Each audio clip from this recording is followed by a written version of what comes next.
So the government has joined forces with the Auckland Council to form the development company for that very large area.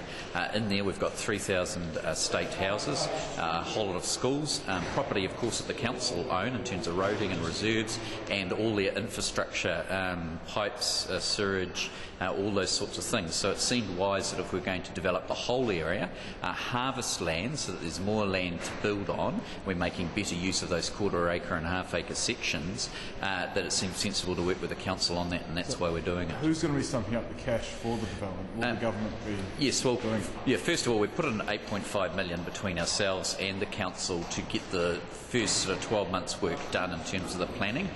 From that point on, decisions will be made, and eventually what we'll go through is a land harvesting exercise where there's a subdivision of very large half acre and quarter acre sections. Which the government owns? That's correct, through Housing New Zealand, and the building and rebuilding of state housing and other affordable housing and housing available for those on the open market, and that should become self-funding in time, but a lot of work has to be done. Okay, so Housing New Zealand owns about half the residential. Yeah, Housing New Zealand currently in the area own 56% of the housing there, so 1 out of every 2 houses is a state house in the area.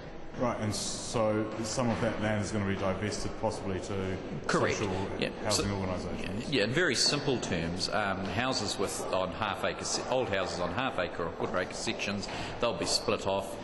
Half the land might be used for a first home buyer house, the other half of the land a new state house. So the idea is to rebuild state housing in the area so it's new, it's no longer 1960s type style, but also to land harvest to provide the provision of more housing. So effectively you could be doubling the amount of state and social housing. Yeah, it's unlikely that you double the amount of housing in Tamaki, but certainly we want to densify and make better use of that land, which currently, of course, is wasted when you've got a very small house in the middle of a very large section. And would you be selling that land or giving it away? Oh no, well, we've got to work through the process, but it's a combination of sales, building, reinvesting, a whole lot of work will be going on.